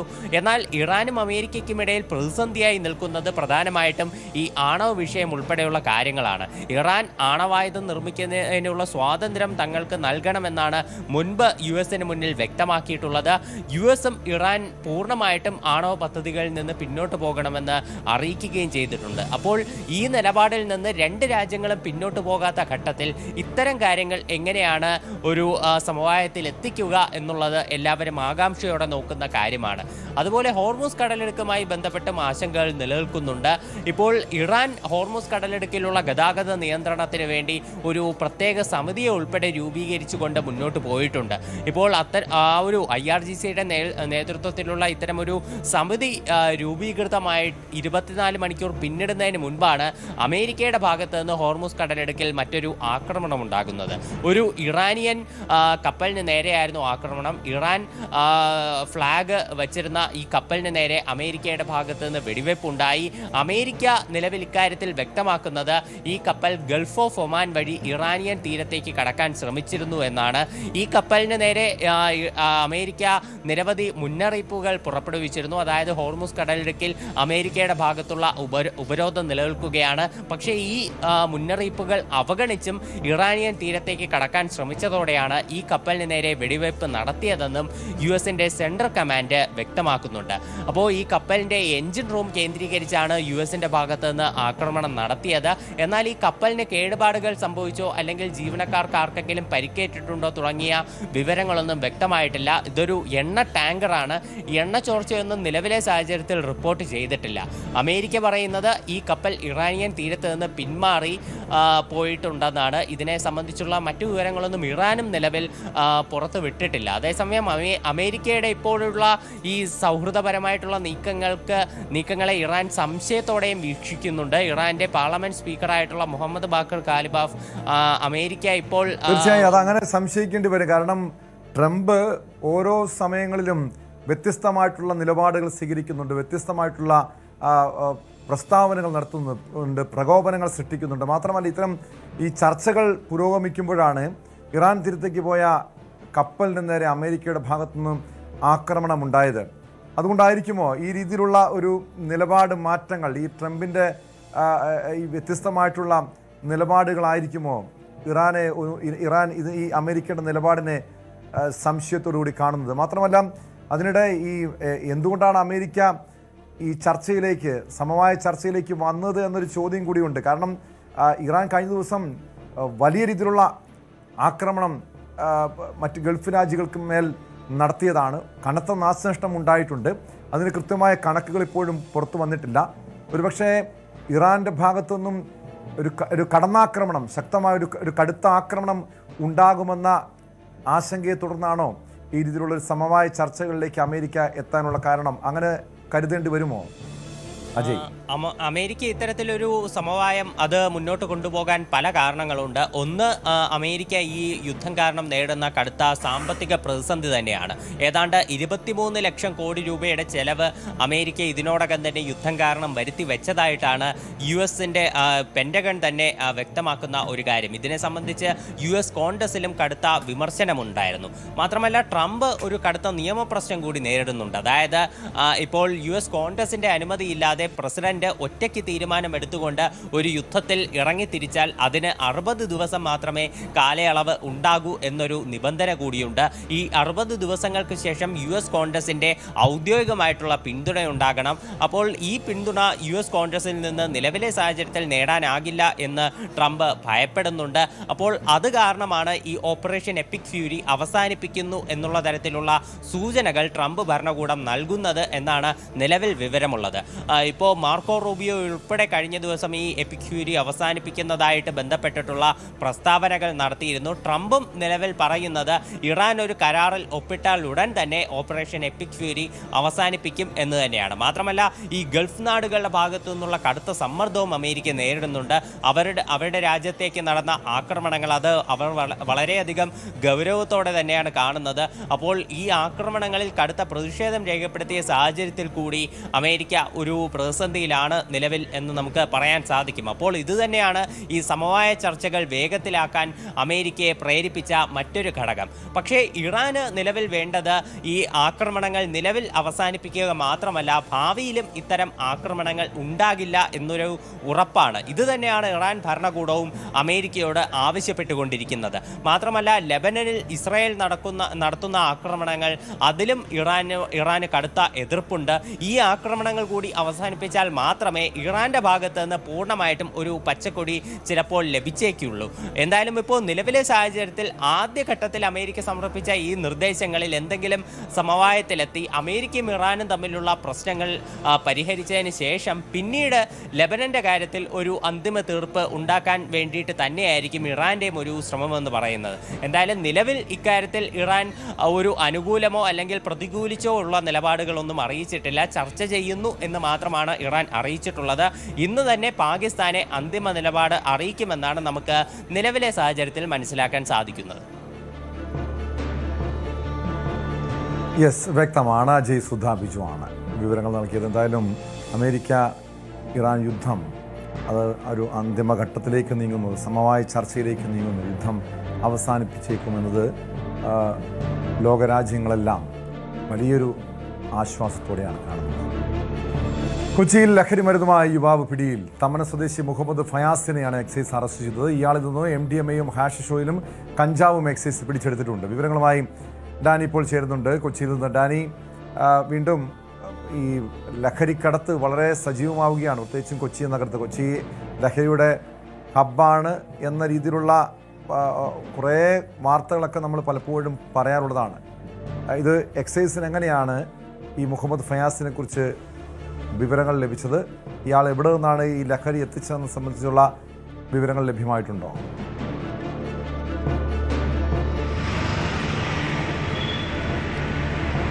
ടോമെ, പതിവ് പരിശോധനയ്ക്കിടയിൽ കിട്ടിയ രഹസ്യ വിവരങ്ങളുടെ കൂടി അടിസ്ഥാനത്തിലാണ് ഇപ്പോൾ ഈ തമ്മനം സ്വദേശിയായ ഫയാസിലേക്ക് എക്സൈസിൻ്റെ അന്വേഷണം എത്തിയത്. ഇന്നലെ രാത്രിയാണ് ഇത് സംബന്ധിയായ കാര്യങ്ങളിൽ പരിശോധനകളടക്കം നടത്തുന്നത്. ഇയാളിൽ നിന്ന് MDMA-യും അതോടൊപ്പം തന്നെ ഹാഷിഷ് ഓയിലും കഞ്ചാവും പിടിച്ചെടുത്തിട്ടുണ്ട്. അത് ഈ 3 ലഹരി വസ്തുക്കളും പിടികൂടുമ്പോൾ തന്നെ അതിൽ നിന്ന് വ്യക്തമായി അനുമാനിക്കാം ഇതിൽ കൃത്യമായ ഒരു വിൽപ്പനക്കാരൻ തന്നെയായിരുന്നു ഇയാളെന്നത് മനസ്സിലാക്കാം. കാരണം ഇത് എല്ലാ ലഹരികളുടെയും നിശ്ചിത അളവ് പ്രകാരം ഇയാളിൽ നിന്ന് കണ്ടെടുക്കാനായിട്ട് സാധിച്ചിട്ടുണ്ട്. ആവശ്യക്കാർക്ക് മരുന്നുകൾ എത്തിക്കുക, ഇത്തരം ലഹരി വസ്തുക്കൾ എത്തിക്കുക എന്നത് തന്നെയായിരുന്നു ആ ശൃംഖലയിൽപ്പെട്ട ആളുകൾ തന്നെയാണ് അയാൾ എന്ന് തന്നെയാണ് എക്സൈസും അതോടൊപ്പം തന്നെ പോലീസും എല്ലാം തന്നെ അനുമാനിക്കുകയും ചെയ്യുന്നത്. കൂടുതൽ അന്വേഷണം നടത്തി വരികയാണ്. ഇയാളെ നിലവിൽ റിമാൻഡ് ചെയ്തിട്ടുണ്ട്.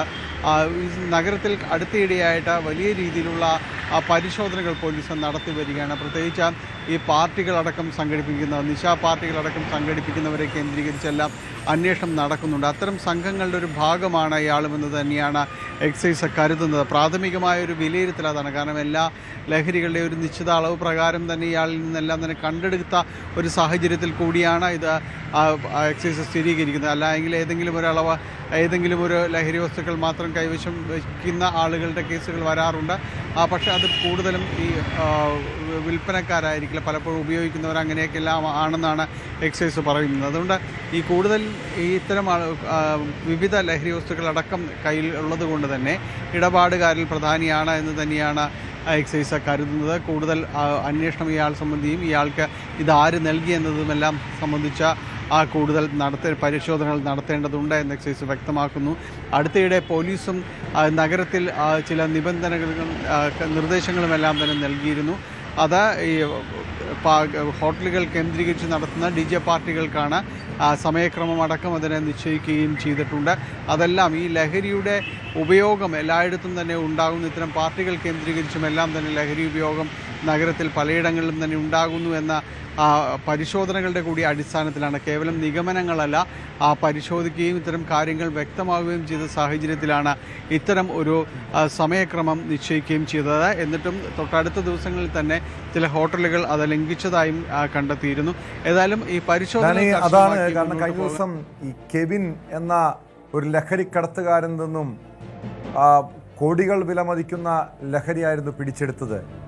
അതായത് കൊച്ചി നഗരത്തിൽ വീണ്ടും ലഹരി പാർട്ടികൾ സജീവമാകുന്നു എന്നതിൻ്റെ ചില സൂചനകളാണ് അന്ന് പുറത്തു വന്നത്. ഡോക്ടർമാരും IT ജീവനക്കാരും ഉൾപ്പെടെയുള്ളവരായിരുന്നു ലഹരി പാർട്ടിയിൽ പങ്കെടുത്തത്, അതായത് ഈ കെവിൻ്റെ ഡീലർമാരായിട്ടുണ്ടായിരുന്നത്. വീണ്ടും ഈ ലഹരി പാർട്ടികൾ പലയിടങ്ങളിലും പല ഹോട്ടലുകളും റിസോർട്ടുകളും കേന്ദ്രീകരിച്ച് സജീവമാകുന്നു എന്ന സൂചനയുണ്ട്. അതുകൊണ്ട് തന്നെ പോലീസിൻ്റെയും എക്സൈസിൻ്റെയും പരിശോധന കൂടുതൽ ശക്തമാകാനുള്ള സാധ്യതയുണ്ടോ?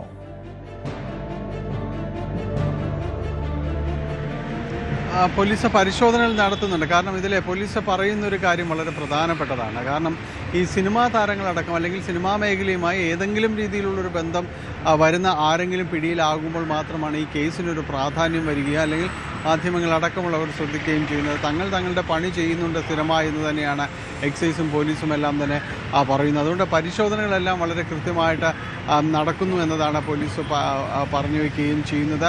ഇതുപോലുള്ള ഈ പാർട്ടികൾ പലയിടങ്ങളിലും കേന്ദ്രീകരിച്ച് നടക്കുന്നുണ്ട്. അതിന് വലിയൊരളവ് വരെ തടയിടാനായിട്ട് പോലീസിൻ്റെ ഈ പരിശോധനകൾ കൊണ്ട് സാധിക്കുകയും ചെയ്തിട്ടുണ്ട്. അത് ഇത്തരം പരിശോധനകളുമായി മുന്നോട്ട് പോകുമെന്ന് തന്നെയാണ് അവർ വ്യക്തമാക്കുന്നത്. അതിൻ്റെ ഭാഗമായിട്ടാണ് ഇത്തരം നിബന്ധനകളും നിർദ്ദേശങ്ങളുമെല്ലാം ഈ സമയക്രമം സംബന്ധിച്ച് നൽകിയിട്ടുള്ളത്. പോലീസിൻ്റെ ഒരു കർശനമായ നിരീക്ഷണം, പ്രത്യേകിച്ച് ഈ ഷാഡോ പോലീസ് സംവിധാനങ്ങളുടെ എല്ലാം തന്നെ ഡാൻസ് ഓഫിൻ്റെ എല്ലാം തന്നെ ഒരു നിരീക്ഷണം പലയിടങ്ങളിലുമുണ്ട്. പ്രത്യേകിച്ച് ആരെല്ലാം വന്നു പോകുന്നു എന്നത് അടക്കമുള്ള കാര്യങ്ങളിലുണ്ട്. അങ്ങനെ ഒരു പരിശോധനകൾ കർശനമാക്കിയപ്പോൾ ഈ അടുത്ത കാലത്ത് ഒരു ഇളവ് ഒരു വലിയ പരിധി വരെ ഇതിനെല്ലാം തന്നെ ഒരു കുറവ് വന്നിരുന്നു. പക്ഷേ ഇതിന് ശേഷം ഇപ്പോൾ വീണ്ടും ഇത് സജീവമാകുന്നു എന്നതാണ്. കാരണം ഈ പരിശോധനകൾ എവിടെയെങ്കിലും ഒന്ന് കുറഞ്ഞിട്ടുണ്ടെങ്കിൽ അത് വളരെ വീണ്ടും ഇത്തരം പാർട്ടികളിലേക്ക് എല്ലാം തന്നെ പോകും. പോലീസ് മറ്റൊന്നും കൂടി ചൂണ്ടിക്കാണിക്കുന്നു. കാരണം ഈ നഗരം കേന്ദ്രീകരണത്തിന് പുറത്ത് ഇതിൻ്റെ ഒരു ഔട്ടർ സൈഡിലെ പിന്നെയും ഇത്തരം പാർട്ടികളും അതോടൊപ്പം തന്നെ ഈ ലഹരി മരുന്ന് വിപണനവും എല്ലാം തന്നെ നടക്കുന്നു എന്ന് തന്നെയാണ് പോലീസ് ചൂണ്ടിക്കാട്ടുന്നത്. കാരണം ഈ അടുത്തിടെ നെടുമ്പാശ്ശേരി കേന്ദ്രീകരിച്ച് അത്രയൊന്നും വലിയ ആഡംബര സൗകര്യങ്ങളൊന്നുമില്ലാത്ത ഹോട്ടലുകൾ കേന്ദ്രീകരിച്ചുകൊണ്ട് ഈ രീതിയിലുള്ള വിപണനവും കാര്യങ്ങളും എല്ലാം നടക്കുന്നു എന്നാണ്. അപ്പോൾ നഗരം കൂടുതൽ ഒരു കർശന നിരീക്ഷണത്തിലേക്ക് വരുമ്പോൾ അതിൻ്റെ ഒരു ഔട്ടർ സൈഡിലേക്ക് എല്ലാം തന്നെ പോകുന്ന ഒരു കാഴ്ചയാണ് കാണുന്നത്. അപ്പോൾ വലിയ ശ്രമങ്ങൾ തന്നെയാണ് ഇതിനെ പ്രതിരോധിക്കാനായിട്ട് വേണ്ടി വരുന്നത് എന്ന് തന്നെയാണ് ഈ പോലീസും എക്സൈസും എല്ലാം തന്നെ സൂചിപ്പിക്കുന്നത്. എന്നാലും പരിശോധനകൾ തുടരുകയാണ്. അപ്പോൾ ഇയാളെ കേന്ദ്രീകരിച്ചും ഈ അറസ്റ്റിലായ തമ്മനം സ്വദേശിയെ കേന്ദ്രീകരിച്ചും തന്നെ പരിശോധനകളിലേക്ക് പോകുന്നുണ്ട്. ഇയാളും വലിയൊരു റാക്കറ്റിൻ്റെ ഭാഗം തന്നെയാണ് എന്ന് തന്നെയാണ് എക്സൈസ് കരുതുന്നത്. ടോം. യെസ്, വ്യക്തമാണ്. തമ്മനം സ്വദേശിയായിട്ടുള്ള യുവാവ് ഈ ലഹരി മാഫിയയുടെ ആ ഒരു റാക്കറ്റിൻ്റെ ഭാഗമാണ് എന്ന് തന്നെയാണ് എക്സൈസിൻ്റെ സംശയം. ഇയാളുടെ കൂട്ടാളികൾക്ക് വേണ്ടി അന്വേഷണം ഊർജിതമാക്കുന്നത്. പത്തനംതിട്ട അടൂരിൽ പള്ളിയിലെ കാണിക്കവഞ്ചി കുത്തിത്തുറന്ന് മോഷണം. ആനന്ദപ്പള്ളി സെന്റ് കുര്യാക്കോസ് ഓർത്തഡോക്സ് വലിയ പള്ളിയിലായിരുന്നു സംഭവം. കഴിഞ്ഞ രാത്രി 12 മണിയോടെയായിരുന്നു മോഷണം നടന്നതെന്നാണ് നിഗമനം. മോഷ്ടാക്കൾ കാണിക്ക് വഞ്ചി കുത്തിത്തുറന്ന് പണവുമായി കടന്നു കളയുകയായിരുന്നു. ആനന്ദപ്പള്ളി, പോത്രാട് തുടങ്ങിയ പല സ്ഥലങ്ങളിലും മോഷണശ്രമങ്ങൾ നടന്നിട്ടുണ്ട്. സംഭവത്തിൽ പോലീസ് കേസെടുത്ത് അന്വേഷണം ആരംഭിച്ചു. വിവരങ്ങളുമായി പത്തനംതിട്ടയിൽ നിന്ന് ശശിനാരായണൻ ചേരുന്നു. ശശിനാരായണൻ, കഴിഞ്ഞ രാത്രി ഈ ആനന്ദപ്പള്ളി ഉൾപ്പെടുന്ന ഭാഗങ്ങളിൽ വലിയ ഒരു മോഷണ പരമ്പരയാണ് നടന്നത്. അതിനിടെയാണ് ഈ പള്ളിയിലെ കാണിക്കവഞ്ചി കുത്തിത്തുറന്നത്. പ്രതിയെക്കുറിച്ച് CCTV ദൃശ്യങ്ങളിൽ ഈ മോഷണത്തിൻ്റെ ദൃശ്യങ്ങളൊക്കെ CCTVയിൽ പതിഞ്ഞിട്ടുണ്ട്. ദൃശ്യങ്ങൾ പുറത്തു വന്നിട്ടുണ്ട്. പ്രതിയെക്കുറിച്ച് എന്തെങ്കിലും സൂചനകളുണ്ടോ? ടോം, ഇന്നലെ രാത്രി 12 മണിക്കാണ് അടൂർ ആനന്ദപ്പള്ളി സെന്റ് കുര്യാക്കോസ് ഓർത്തഡോക്സ് വലിയ പള്ളിയിലെ കുരിശടിയിലെ കാണിക്ക വഞ്ചി കുത്തിത്തുറന്ന് പണം അപഹരിച്ചത്. ഇത് CCTV ദൃശ്യങ്ങളിലുണ്ട്. ഒരാൾ നടന്നു വന്ന് ഈ പള്ളിയുടെ ഫ്രണ്ടിൽ വന്നതിന് ശേഷം ഈ കാണിക്ക വഞ്ചി പണം അപഹരിക്കുന്ന ദൃശ്യങ്ങൾ കൂടി ലഭിച്ചിട്ടുണ്ട്. പക്ഷേ സമാനമായ ഇന്നലെ രാത്രി 12 മണിക്ക് ശേഷം തൊട്ടടുത്ത ദേവാലയങ്ങളിലും സമാനമായ രീതിയിൽ മോഷണ ശ്രമം നടന്നു. പക്ഷേ അവിടെ ഈ പണം നഷ്ടപ്പെട്ട സാഹചര്യങ്ങളൊന്നുമല്ല, പല രീതിയിലുള്ള മോഷണ ശ്രമങ്ങൾ തൊട്ടടുത്ത സമീപ ദേവാലയങ്ങൾ ഉണ്ടായിട്ടുണ്ട്. ഈ ദേവാലയങ്ങൾ കേന്ദ്രീകരിച്ച്, ഇത്തരത്തിൽ പള്ളികൾ കേന്ദ്രീകരിച്ച്, അമ്പലങ്ങൾ കേന്ദ്രീകരിച്ച് മോഷണം നടത്തുന്നവരായിരിക്കാം എന്നുള്ളതാണ് ഒരു പോലീസിന്റെ നിഗമനം. എന്തായാലും പോലീസ് ഇത് സംബന്ധിച്ച് അന്വേഷണം ആരംഭിച്ചിട്ടുണ്ട്. നിരവധി സ്ഥലങ്ങളിൽ, സമാനമായ രീതിയിൽ നിരവധി സ്ഥലങ്ങളിൽ ഇത്തരത്തിൽ മോഷണങ്ങൾ നടന്നെങ്കിലും കൃത്യമായി പ്രതികളെ പിടികൂടാത്തതിൽ ഈ വിശ്വാസികളെ സംബന്ധിച്ചും പ്രദേശവാസികളെ സംബന്ധിച്ചും ആശങ്കയുണ്ട്. ഏതായാലും ഈ ആനന്ദപ്പള്ളി ഓർത്തഡോക്സ് പള്ളിയിലെ ഈ മോഷണം, അത് കൃത്യമായി പ്രതിയുടെ ഈ മോഷണം നടന്ന വ്യക്തിയുടെ ദൃശ്യങ്ങൾ പോലീസ് ലഭിച്ചിട്ടുണ്ട്. അതുകൊണ്ട് തന്നെ ഒരു പ്രതിയെ അറസ്റ്റ് ചെയ്യാനുള്ള സാധ്യതയുണ്ട്. പണവും നഷ്ടപ്പെട്ടിട്ടുണ്ട്. പക്ഷേ ദേവാലയത്തിനുള്ളിൽ കടക്കാൻ കഴിഞ്ഞിട്ടില്ല. സാധാരണ ക്ഷേത്രത്തിനുള്ളിൽ കടന്ന് ക്ഷേത്രത്തിനുള്ളിൽ വഞ്ചികൾ മോഷണം പോകുക, അതുപോലെ വിഗ്രഹങ്ങൾ മോഷ്ടിക്കുന്നത് ഇങ്ങനെയൊക്കെയാണ് ഈ ദേവാലയങ്ങൾ കേന്ദ്രീകരിച്ച് മോഷണം നടത്തുന്ന ആളുകളുടെ രീതി. അതുകൊണ്ട് തന്നെ അത്തരം സമാനമായ രീതിയിൽ മോഷണം നടത്തുന്ന ആളുകളെ കേന്ദ്രീകരിച്ചാണ് പോലീസ് അന്വേഷണം നടത്തുന്നത്. ആ തരത്തിലായിരിക്കും ഇത് സംബന്ധിച്ചുള്ള അന്വേഷണം ഉണ്ടാവുക. എന്തായാലും ഇന്നലെ രാത്രി 12 മണിയോടുകൂടിയാണ് ഈ അടൂർ സെന്റ് കുര്യാക്കോസ് ഓർത്തഡോക്സ് വലിയ പള്ളിയിലെ കുരിശടിക്കും ഒപ്പം ആനന്ദപ്പള്ളി, പോത്രാട് തുടങ്ങിയ പ്രദേശങ്ങളും ഒരേ സമയം സമാനമായ രീതിയിൽ മോഷണ ശ്രമങ്ങൾ നടന്നു. അതിൽ പല വ്യക്തികൾ ഉണ്ടെന്നൊരു സൂചന കൂടിയുണ്ട്. എന്തായാലും അത്തരത്തിൽ വിശദമായ ഒരു അന്വേഷണം പോലീസ് നടത്തുന്നുണ്ട്. ഈ ക്ഷേത്രങ്ങൾ കേന്ദ്രീകരിച്ച് മോഷണം നടത്തുന്നവരെ കുറിച്ചാണ് പോലീസ് പ്രധാനമായി അന്വേഷിക്കുന്നത്. CCTV ദൃശ്യങ്ങളും പരിശോധിച്ചു വരികയാണ്. ഇത് ശശിനാരായണൻ, ഇത് ഒരാൾ തന്നെയാണോ മറ്റു പ്രദേശങ്ങൾ, ഈ സമീപ പ്രദേശങ്ങളിലും മോഷണം നടത്തിയത്? കാരണം അങ്ങനെ സ്വാഭാവികമായും പ്രതിയെ പിടികൂടാൻ കഴിയാത്തതിൻ്റെ ഒരാശങ്ക നാട്ടുകാർക്കുണ്ടാകും. കാരണം ഇനിയും വരും ദിവസങ്ങളിലും അത്തരം മോഷണ ശ്രമങ്ങൾ ഉണ്ടാകാം. അതുകൊണ്ട് തന്നെ ഈ പോലീസിൻ്റെ കൃത്യമായൊരു രാത്രികാല പരിശോധന വേണമെന്നൊരാവശ്യം നാട്ടുകാർ ഉന്നയിക്കുന്നുണ്ടോ? ടോം, തീർച്ചയായും ഈ ക്ഷേത്രങ്ങളെ അതുപോലെ തന്നെ പള്ളികളെ ഒക്കെ കേന്ദ്രീകരിച്ച് മോഷണം നടത്തുമായി ബന്ധപ്പെട്ട് നിരവധി പരാതികൾ പ്രദേശവാസികളും വിശ്വാസികളും നൽകിയിട്ടുണ്ട്. പക്ഷേ രാത്രികാല പരിശോധനകൾ, പോലീസിന്റെ പരിശോധന ഉണ്ടെങ്കിൽ മാത്രമായിരിക്കും ഒരുപക്ഷെ ഇത്തരക്കാരെ കണ്ടെത്താൻ കഴിയുള്ളൂ. പലപ്പോഴും ഈ ജയിലുകളിൽ കിടന്നിട്ടുള്ള ഈ മോഷണം നടത്തി ജയിലുകളിൽ പോയിട്ടുള്ള പ്രതികൾ വീണ്ടും സമാനമായ രീതിയിൽ ഇത്തരം മോഷണം നടത്തുന്ന രീതികൾ നേരത്തെ തൊട്ട് ഉണ്ട്. അതുകൊണ്ട് തന്നെ അത്തരം ആളുകളായിരിക്കാം ഇതിന് പിന്നിലെന്നാണ് പോലീസിന്റെ ഒരു നിഗമനം. അതനുസരിച്ചുള്ള പരിശോധനകളും ഇനി വരും ദിവസങ്ങളുണ്ടാകും. കാരണം നാട്ടുകാർ അത്തരത്തിൽ പരാതികൾ പറയുന്നുണ്ട്. ക്ഷേത്രങ്ങളിലും പള്ളികളിലും ഒക്കെ വിശ്വാസികളെ സംബന്ധിച്ച് വലിയ ഒരു വൈകാരികമായ ഒരു വിശ്വാസപരമായുള്ള കാര്യങ്ങളാണ്. അതിൽ അത്തരം നടത്തുന്ന വലിയ ആശങ്കയും ഈ വിശ്വാസികൾക്കുണ്ട്. എന്തായാലും ഈ സമാനമായ അവിടെ മാത്രമല്ല, ഈ അടൂർ ഈ ഓർത്തഡോക്സ് വലിയ പള്ളിയിൽ മാത്രമല്ല, കുര്യാക്കോസ് ഓർത്തഡോക്സ് വലിയ പള്ളിയിൽ മാത്രമല്ല, സമാനമായ പ്രദേശങ്ങൾ, അതായത് ആനന്ദപ്പള്ളി അതുപോലെ തന്നെ പോത്രാട് തുടങ്ങിയ സമാനമായ പ്രദേശങ്ങൾ, തൊട്ടടുത്തുള്ള പ്രദേശങ്ങളാണ് ഇതെല്ലാം. അവിടെയും രാത്രി ഇത്തരത്തിലൊരു പരിശോധന പോലീസ് നടത്തിയിരുന്നു. പക്ഷേ പ്രതിയെ കുറിച്ച് സൂചന ലഭിച്ചിട്ടില്ല. പക്ഷേ അത് CCTV ദൃശ്യങ്ങൾ കിട്ടുന്ന അനുസരിച്ച് ആ പ്രദേശങ്ങളിലുള്ള ഒരാളാണോ ഈ പള്ളിയിലെ കാണിക്കവഞ്ചി മോഷ്ടിച്ച ഒപ്പം ഈ പ്രദേശത്തെത്തി ഒരാളാന്നുള്ള കാര്യമാണ് പോലീസ് പ്രധാനമായും പരിശോധിക്കുന്നത്. അത്തരത്തിലുള്ള പരിശോധന നടത്തി വരികയാണ്. അതിൽ പ്രതിയെ പിടികൂടുമെന്നുള്ള കാര്യമാണ് ഉറപ്പായിട്ടുണ്ടെന്നാണ് നമുക്ക് ലഭിക്കുന്ന വിവരം. ടോം, ഇയാളൊരു സ്ഥിരം മോഷ്ടാവായിരിക്കുമോ? മാത്രമല്ല, അതോടൊപ്പം അറിയേണ്ടത്, ഈ പ്രദേശങ്ങളിൽ ഇതിനു മുൻപ് ഇതുപോലുള്ള മോഷണങ്ങൾ ഉണ്ടായിട്ടുണ്ടോ? ടോം, ഈ പ്രദേശങ്ങളിൽ സാധാരണഗതി ക്ഷേത്രങ്ങൾ കേന്ദ്രീകരിച്ച് മോഷണം നടന്നിട്ടുള്ള പല ആളുകളുണ്ട്. അതായത് പള്ളിയും അമ്പലങ്ങളും മോസ്കൊക്കെ കേന്ദ്രീകരിച്ച് മോഷണം നടത്തുന്ന സ്ഥിരം ആളുകളുണ്ട്. അത്തരം ആളുകളായിരിക്കാമെന്നുള്ള നിഗമനത്തിലാണ് പോലീസ് ഉള്ളത്. CCTV ദൃശ്യങ്ങൾ കാണാം. റോഡിൽ നിന്ന് നേരെ പള്ളിയുടെ ഉള്ളിലേക്ക് വരുന്നതിന് കടന്നതിന് മുമ്പാണ് ഈ വഞ്ചിയുള്ളത്. ആ വഞ്ചിയിലെ പണം അവരിച്ചിട്ട് പോകുന്നതായി ഒരു കയ്യിൽ കൊടുത്ത വ്യക്തിയാണ്. അതാരാണെന്നുള്ള കാര്യം കൃത്യമായി കണ്ടത്. CCTV ദൃശ്യങ്ങൾ സഹായമാകും എന്നുള്ളതാണ് പോലീസിനെ സംബന്ധിച്ച് ഒരു വിചാരമുള്ളത്. അതുകൊണ്ട് തന്നെ അത്തരത്തിലൊരു അന്വേഷണമാണ്. അത് ഒപ്പം ഈ സമാനമായ കേസുകളിൽ ഇനി ജയിലിൽ നിന്ന് പോയതിനു ശേഷം തിരിച്ചിറങ്ങിയിട്ടുള്ള ആളുകൾ, അത്തരം പ്രതികളെ കേന്ദ്രീകരിച്ച് ഒരു അന്വേഷണം പോലീസ് നടത്തുന്നുണ്ട്. എന്തായാലും ഈ ദേവാലയങ്ങൾ കേന്ദ്രീകരിച്ച് മോഷണം നടത്തുന്നവർ തന്നെയാണ് എന്നുള്ളത് ഒരു കാര്യമാണ് പോലീസ് പ്രധാനമായും ഈ കേസുമായി വിശ്വസിക്കുന്നത്. അതനുസരിച്ചുള്ള അന്വേഷണമാണ് നടക്കുന്നത്.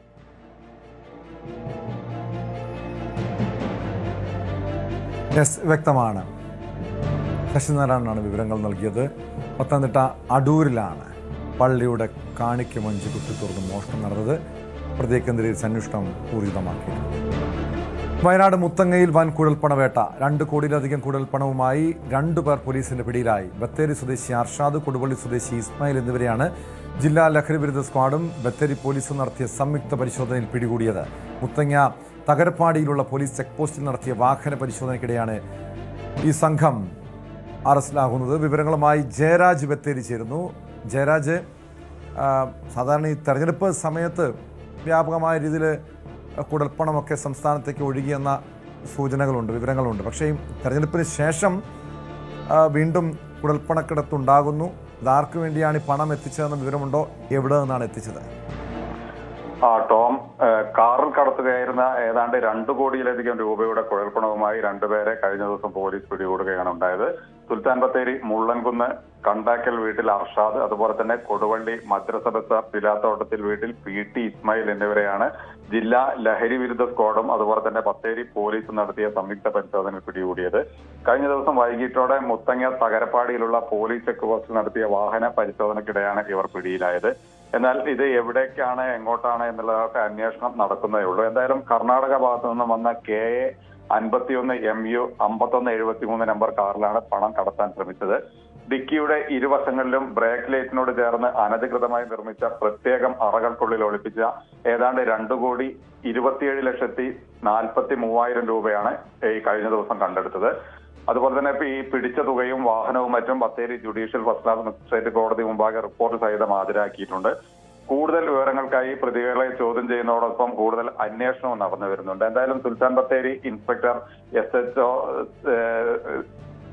ശ്രീകാന്ത് S. നായരുടെ നേതൃത്വത്തിൽ നടന്ന പരിശോധനയാണ് ഇത് കണ്ടെടുത്തത്.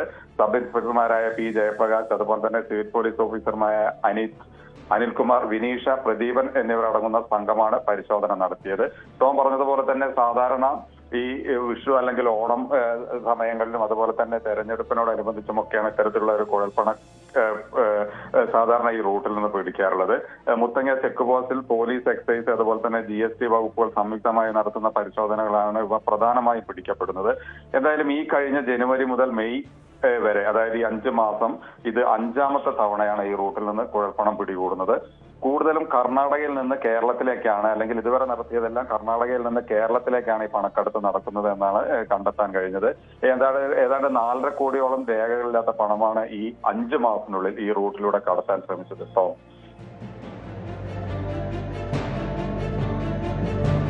തീർച്ചയായും ഈ വാഹനത്തിൽ പ്രത്യേക ഒരു അറകളൊക്കെ ഉണ്ടാക്കിയാണ് കുഴൽപ്പണം കടത്തുന്നതാണ് മനസ്സിലാക്കാൻ കഴിയുന്നത്. കർണാടകയുടെ രജിസ്ട്രേഷനുള്ള വാഹനമാണ്. അതായത് ഇതിനു വേണ്ടി, കുഴൽപ്പണക്കടത്തിന് വേണ്ടി മാത്രം തയ്യാറാക്കിയൊരു വാഹനത്തിലാണ് ഈ പണം കടത്തുന്നതല്ലേ മനസ്സിലാക്കേണ്ടത്. മാത്രമല്ല ഈ സംഘം, ഈ പിടിയിലായ സംഘം ഇതിനു മുൻപ് ഇതുപോലുള്ള സമാനമായ കേസിൽ പിടിക്കപ്പെട്ടിട്ടുള്ളവരാണോ? തീർച്ചയായും വാഹനങ്ങൾക്ക് പ്രത്യേക അറകൾ സൃഷ്ടിക്കുക എന്നുള്ളതാണ് ഈ കുഴൽപ്പണക്കടത്തുകാരുടെ ഏറ്റവും വലിയ ഒരു കാര്യം. ഇപ്പോൾ 2 മാസം മുമ്പ് ഏതാണ്ട് 2.5 കോടി രൂപ പിടിച്ചതും ഡിക്കിയുടെ അല്ലെങ്കിൽ നമ്മൾ അറിയാത്ത സ്ഥലങ്ങളിലൊക്കെ അതിനായിട്ട് തന്നെ പ്രത്യേക അറകൾ ഉണ്ടാക്കുകയാണ് ചെയ്തിട്ടുള്ളത്. ഇപ്പൊ ഈ വാഹനത്തിലും ബാക്കിൽ ബ്രേക്ക് ലൈറ്റിനോട് അനുബന്ധിച്ച് അല്ലെങ്കിൽ ആരും മനസ്സിലാക്കാത്ത രീതിയിലുള്ള സ്ഥലങ്ങളിലാണ് ഇത്തരത്തില്. അപ്പൊ അതിൽ നിന്ന് മനസ്സിലാക്കേണ്ടത് ഇതൊരു സ്ഥിരം സംഭവം തന്നെയാണ്. എത്രത്തോളം പിടിക്കപ്പെടുന്നുണ്ട് എന്നുള്ളത്, അല്ലെങ്കിൽ കുറെ പിടിക്കപ്പെടാതെ പോകാം, ഒരു പക്ഷേ ശ്രദ്ധയിൽപ്പെടാതെ പോകാം. എന്തായാലും ഇതിനായി തന്നെ പുറപ്പെട്ടിരിക്കുന്ന കുറച്ച് ആളുകളാണ് എന്നുള്ളത് ഈ വാഹനത്തിന്റെ അറകൾ, പ്രത്യേക അറകളിൽ നിന്ന് മനസ്സിലാക്കും. എന്തായാലും ഇവര് ഇതിനു മുമ്പ് ഉണ്ടായിട്ടുണ്ടോ, അല്ലെങ്കിൽ ഈ ടീം ഇതിനു മുമ്പ് കള്ളപ്പണം നടത്തിയിട്ടുണ്ടോ എന്നുള്ളൊക്കെ അന്വേഷണം നടന്നു വരുന്നുള്ളൂ. ഇത് ഏതൊക്കെ രീതിയിലാണ്, എവിടെ നിന്നാണ്, എന്ത് ആവശ്യത്തിനാണ് എന്നുള്ളതൊക്കെ. എന്തായാലും രേഖകളില്ല എന്നുള്ളത് കൊണ്ട് തന്നെ ഇതിന്റെ അന്വേഷണം ഇപ്പോൾ ഊർജിതമായി നടക്കുകയാണ്. ടോം,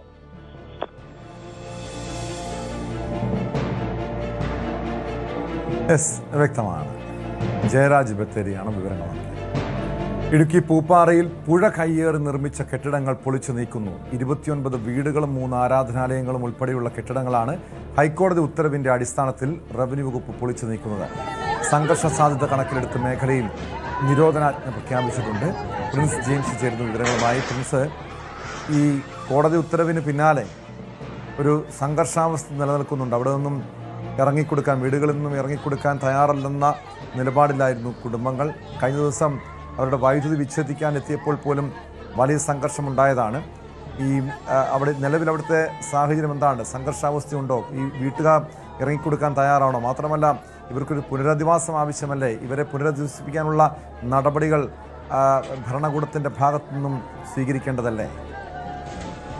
ടോം, നിലവിൽ ഇവിടെ പൂപ്പാറയിലെ 29 കുടുംബങ്ങൾ, അതായത് ആകെ 89 കെട്ടിടങ്ങൾ പൊളിച്ചു നീക്കുന്നതിനാണ് 2024 ഹൈക്കോടതി ഉത്തരവിറക്കിയത്. തുടർന്ന് അന്ന് ജില്ലാ ഭരണകൂടം, റവന്യൂ വകുപ്പ് ഇവിടെ നടപടികൾ ആരംഭിക്കുകയും വ്യാപാര സ്ഥാപനങ്ങൾ ഒഴിപ്പിക്കുകയും ചെയ്തിരുന്നു. അന്ന് ഏകദേശം 88 വ്യാപാര സ്ഥാപനങ്ങളാണ് ഒഴിപ്പിച്ച് 29 വീടുകളിലായി താമസിച്ചിരുന്ന കുടുംബങ്ങളോട് ഇവിടെ താൽക്കാലികമായി തുടരാൻ പറഞ്ഞിരുന്നു. തുടർന്ന് ഇവർക്ക് വിവിധ ഘട്ടങ്ങളിൽ മാറി താമസിക്കാൻ നോട്ടീസ് നൽകി. എന്നാൽ ഇത് നോട്ടീസ് കൈപ്പറ്റിയെങ്കിലും നടപടി സ്വീകരിക്കാതെ വന്നല്ലെങ്കിൽ ഇവർ ഇവിടുന്ന് മാറാതെ വന്നതോടെയാണ് കഴിഞ്ഞ ദിവസം പഞ്ചായത്ത് 24 മണിക്കൂറിനുള്ളിൽ മാറാൻ നോട്ടീസ് നൽകിയത്.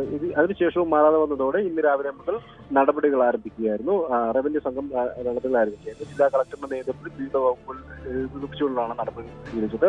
പ്രത്യേകിച്ചും ഒരു സംഘർഷ സാധ്യത കണക്കിലെടുത്തുകൊണ്ട് ശാന്തൻപാറ പഞ്ചായത്തിൽ നിരോധനാജ്ഞ പുറപ്പെടുവിക്കുകയും ഒപ്പം 500-ലധികം പോലീസ് ഉദ്യോഗസ്ഥരെ ഇവിടെ വിന്യസിക്കുകയും ഒക്കെ ചെയ്തിരുന്നു. നിലവിൽ ഇന്ന് രാവിലെ മുതൽ പൊളിച്ചു നടപടികൾ ആരംഭിച്ചിരുന്നു. ഒപ്പം ഇവിടുത്തെ വീട്ടുകാർ, അതായത് 29 വീടുകളിലായിട്ടാണ് ആളുകളുള്ളത്. അവിടെയുള്ള ആളുകൾ സ്വമേധയാ തന്നെ അവരുടെ സാധനങ്ങളൊക്കെ ഇവിടുന്ന് മാറ്റുന്നുണ്ട്. നിലവിൽ അവരെ താൽക്കാലികമായി അവരുടെ ബന്ധുവീടുകളിലേക്കും മറ്റ് സുഹൃത്തുക്കളുടെ വീട്ടിലേക്കും ഒക്കെ ആയിട്ടാണ് മാറുന്നത്. എന്നാൽ ഇവിടെ 29 വീടുകളിൽ 10-ലധികം വീടുകൾ, ഏകദേശം 13ഓളം വീടുകൾക്ക് കുടുംബങ്ങൾക്ക് സ്വന്തമായി ഭൂമിയോ മറ്റു വീടുകളോ ഇല്ല എന്ന് റവന്യൂ വകുപ്പ് അല്ലെങ്കിൽ പഞ്ചായത്ത് അധികൃതർ വ്യക്തമാക്കുന്നുണ്ട്. ഇവർ എവിടേക്ക് പോകുന്നു എന്ന് സംബന്ധിച്ച് വ്യക്തതയില്ല. ഇന്ന് തന്നെ റവന്യൂ ഉദ്യോഗസ്ഥർ ഇവരെ പുനരധിവസിക്കും എന്ന് പ്രഖ്യാപിച്ചിരുന്നെങ്കിലും നിലവിൽ ഇവരെ ഇവിടുന്ന് മറ്റു വാടകയ്ക്ക് മാറുക അല്ലെങ്കിൽ ബന്ധുവീടിലേക്ക് മാറുക മാത്രമാണ് കേൾക്കപ്പോകും വഴി അതിനുള്ള നടപടികളാണ് സ്വീകരിച്ചത്. പക്ഷേ 2 വർഷമായി ഈ ഉത്തരവുണ്ടായിട്ട് സുപ്രീം കോടതി കഴിഞ്ഞ 2024 ഹൈക്കോടതി കഴിഞ്ഞ 2024 ജനുവരിയിലാണ് ഇത്തരത്തിലുള്ള ഉത്തരവിറക്കിയത്. പൂപ്പാറ പന്നിയാർപ്പുഴയോരത്തെ മുഴുവൻ കെട്ടിടങ്ങളും അനധികൃത നിർമ്മാണങ്ങളും പൊളിച്ചു നീക്കാൻ ഉത്തരവിറക്കിയത്. അന്ന് മുതൽ ഈ 2 വർഷക്കാലം ഇവർക്ക് ഇവിടുന്ന് മാറി താമസിക്കാൻ സമയം അനുവദിച്ചു എന്നുള്ളതല്ലാതെ ഈ നിർധനരായ തോട്ടത്തൊഴിലാളികളായ ഭൂരഹിതരായ സ്വന്തമായ വീടില്ലാത്ത ഈ 10-ലധികം കുടുംബങ്ങളെ മറ്റ് മേഖലകളിൽ ഭൂമി കണ്ടെത്തി നൽകുന്നതിനുള്ള നടപടി പഞ്ചായത്തോ റവന്യൂ സ്വീകരിച്ചില്ല. പ്രത്യേകിച്ച് ഇവർക്ക് ഭൂമി അനുവദിക്കുകയോ അല്ലെങ്കിൽ ലൈഫ് ഭവന പദ്ധതിയിൽ പോലെ വീടുകൾ അനുവദിക്കുകയോ 2 വർഷം കൊണ്ട് ചെയ്യാമായിരുന്നെങ്കിൽ പോലും അതിനും നടപടി സ്വീകരിച്ചിട്ടില്ല. 2 വർഷങ്ങൾക്ക് മുൻപ് ഇവിടുത്തെ വ്യാപാര സ്ഥാപനങ്ങൾ മാറ്റിയപ്പോൾ അവരെ പുനരുദ്ധരിപ്പിക്കുമെന്നും പഞ്ചായത്ത് അധികൃതർ വ്യക്തമാക്കിയിരുന്നു. പ്രത്യേകിച്ചും 50 വർഷത്തിലധികം പഴക്കമുള്ള വർഷങ്ങളായി കച്ചവടം നടത്തുന്നവരുണ്ടൊക്കെ മേഖലകളുണ്ടായിരുന്നു. 50-60 വർഷങ്ങളായി കച്ചവടം നടത്തുന്നവരുണ്ട്. പ്രത്യേകിച്ച് പുലിയോരത്താണെങ്കിൽ പോലും ഇത് പതിറ്റാണ്ടുകളായി ഇവർ നടത്തിക്കൊണ്ടിരുന്ന കച്ചവടങ്ങളും വ്യാപാര സ്ഥാപനങ്ങളും ഒക്കെ ആയിരുന്നു. ആ സ്ഥാപനങ്ങളിലുള്ളവരെയൊക്കെ പുനരധിവസിപ്പിക്കുന്നതും തൊഴിലാളികൾക്ക് തൊഴിൽ നഷ്ടപ്പെടാതിരിക്കാനുള്ള ശ്രമങ്ങളൊക്കെ നടത്തുമെന്നുമൊക്കെ പഞ്ചായത്ത് നിങ്ങൾ പറഞ്ഞിരുന്നു. പ്രത്യേകിച്ചും പഞ്ചായത്തിന് ഇവിടെയുള്ള ഭൂമിയിൽ കെട്ടിടം നിർമ്മിച്ച് താൽക്കാലികമായി അവിടേക്ക് ഇവരെ പുനരധിവസിപ്പിക്കുന്നുള്ളതൊക്കെ അറിയിപ്പുണ്ടായിരുന്നെങ്കിൽ പോലും ഇതിനുള്ള യാതൊരുവിധ നടപടിയും 2 വർഷത്തിലും നടന്നിട്ടില്ല. ഇപ്പോൾ നിലവിൽ ഈ ഭൂമി ഇല്ലാത്തവരെ പുനരധിവസിപ്പിക്കുമെന്ന് റവന്യൂ അധികൃതർ വ്യക്തമാക്കുന്നുണ്ടെങ്കിലും അതിനുള്ള കാലാവസ്ഥ എത്രമാത്രം ഉണ്ടാകുമെന്നതും വ്യക്തമല്ല. പ്രത്യേകിച്ചും 2 വർഷമായിട്ടും യാതൊരുവിധ നടപടിയും ഇക്കാര്യത്തിൽ ഉണ്ടായിട്ടില്ല എന്നതും ആശങ്ക വർദ്ധിക്കുന്ന സാഹചര്യമുണ്ട്.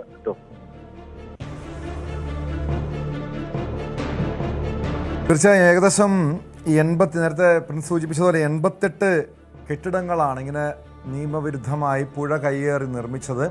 ഈ 88 കെട്ടിടങ്ങൾ പൊളിച്ചു നീക്കണമെന്നാണ് നിർദ്ദേശമുള്ളത്. അതിൽ എത്ര കെട്ടിടങ്ങൾ ഇതുവരെയും പൊളിച്ചു നീക്കിയിട്ടുണ്ട്? മാത്രമല്ല, ഇതൊരു വളരെ ഏറ്റവും ദൗർഭാഗ്യകരമായിട്ടുള്ള കാര്യം, ഇവരുടെ ഈ കുടുംബങ്ങളുടെ അവരിനി എവിടെ താമസിക്കും? അവരുടെ ഒരു കിടപ്പാടം, പ്രത്യേകിച്ച് കുട്ടികളുണ്ട്, വയോധികരുണ്ട്, അവരെ പുനരധിവസിപ്പിക്കുന്നതുമായി ബന്ധപ്പെട്ട കാര്യങ്ങളിലല്ലേ ഒരു അടിയന്തരമായി തീരുമാനമുണ്ടാകേണ്ടത്. ഇപ്പോൾ അജയ് മാക്കൻ സംസാരിക്കുന്നു.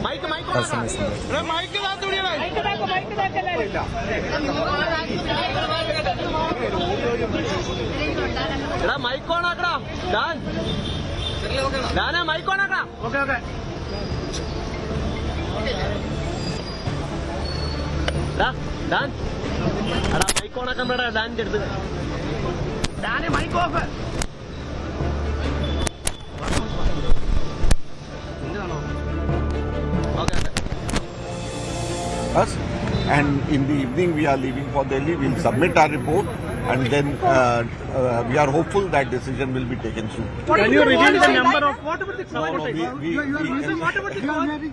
coalition partner?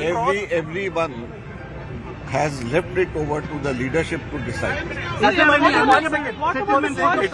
will be. Sir, by when can we expect an decision? Sir, by when can we?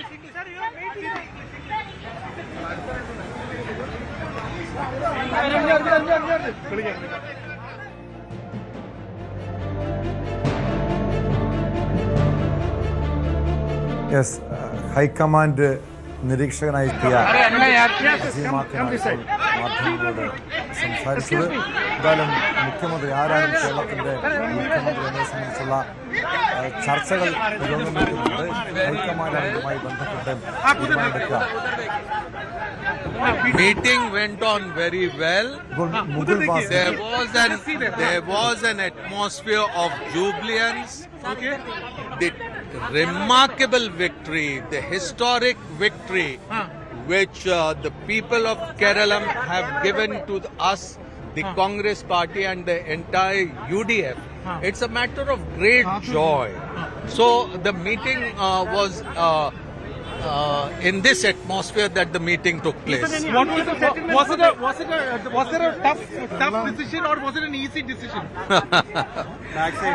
Was it a tough decision or easy decision? See, we were here to meet all our colleagues. We were here to meet our party MLAs. The meeting went on very well. The first item which the Congress legislators decided was to unanimously pass a resolution which was moved by the KPCC president and seconded by the CLP leader to authorize Congress president to decide on who should be the CLP leader, and it was adopted unanimously.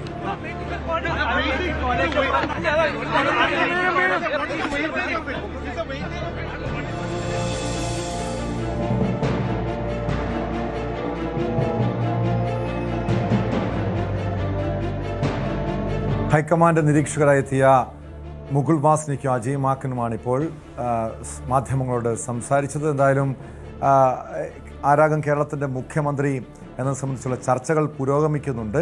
അത് parliamentary പാർട്ടിയുടെ അടിസ്ഥാനത്തിൽ തന്നെയായിരിക്കും നീക്കങ്ങൾ ഉണ്ടാകുക, തീരുമാനമുണ്ടാകുക എന്ന സൂചനകളാണ് നൽകുന്നത്. ഈ കൂടുതൽ MLA-മാരും KC വേണുഗോപാലിനെ പിന്തുണയ്ക്കുന്നു എന്ന് തന്നെയാണ് നമ്മൾ ഈ ചർച്ചകളിൽ നിന്ന് മനസ്സിലാക്കേണ്ടത്. VD സതീശന് 10-ൽ താഴെ മാത്രം MLA-മാരുടെ പിന്തുണയുള്ളൂ എന്ന രീതിയിലുള്ള സൂചനകൾ പുറത്തു വരുന്നുണ്ട്. പക്ഷേ എന്തായാലും ജനവികാരം എന്തായാലും ഈ ഹൈക്കമാൻഡിൻ്റെ തീരുമാനം തന്നെയായിരിക്കും ഇക്കാര്യത്തിൽ നിർണായകമാവുക. കൂടുതൽ MLA-മാരെ ഒപ്പം നിർത്താനുള്ള നീക്കങ്ങൾ KC വേണുഗോപാലിൻ്റെ ഭാഗത്തു നിന്ന് തുടക്കം മുതൽ തന്നെ ഉണ്ടായിട്ടുണ്ട്. അത് തന്നെയാണ് ഇപ്പോഴും ഏറ്റവും ഒടുവിൽ ഈ തീരുമാനത്തിലേക്ക് വരുമ്പോഴും സംഭവിക്കുന്നത്. ഉടൻ തന്നെ അതായത് 2 ദിവസത്തിനുള്ളിൽ തന്നെ സംസ്ഥാനത്തിൻ്റെ അടുത്ത മുഖ്യമന്ത്രി ആരാകുമെന്ന് സംബന്ധിച്ചുള്ള തീരുമാനം ഉണ്ടാകുമെന്ന സൂചനകളാണ് ഹൈക്കമാൻഡ് നൽകുന്നത്. സ്പോട്ട്ലൈറ്റ് പൂർണ്ണമാകുന്നു. നമസ്കാരം.